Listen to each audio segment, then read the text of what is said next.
There's nothing like daylight between the ribs to clear a man's mind. Indeed. But that would not be clear to an audience hearing it unless they understood that it came from a ghost. And Hume Cronyn's character of Hector Nations is a ghost. He stays on after his death to talk to his wife Annie about life and the traditions of the mountain people of the Blue Ridge Mountains of North Carolina and Georgia. And that's Foxfire, a fanciful blend of folklore and superstition. The play was drawn on material from the Foxfire books, and the man who inspired that whole undertaking is an extraordinary man named Elliot Wigington. He's a teacher in a high school in Raven Gap, and he felt he was not achieving what he wanted to do with his students, and he had the idea that he would get them a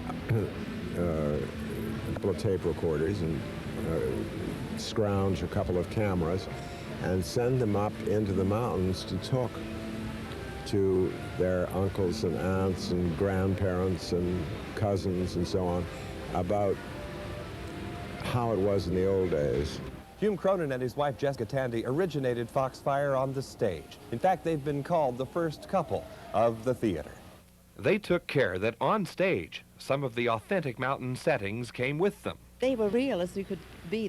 All the timbers were brought from that part of the country, and they were old, and they'd been taken down from old cabins that had fallen apart, and all that made it look really very solid and real. Of course, we had a painted backdrop instead of the real hills. The story is laid in Raven Gap, northern Georgia, and the soil there is very red.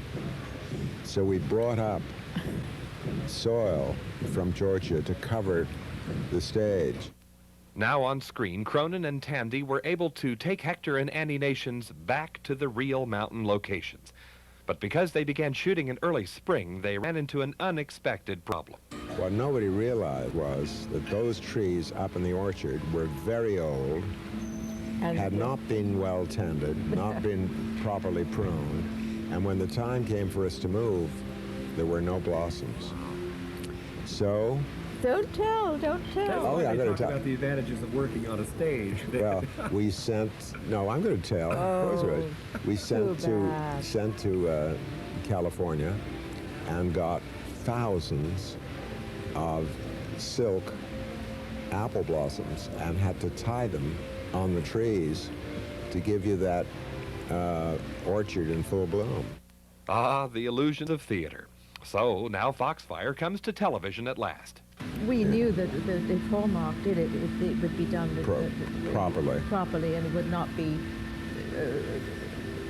gussied up, if you understand that expression, to suit an audience that it would be wrong for this play. That's the way Annie would say it, isn't it? I don't know. Yes, probably.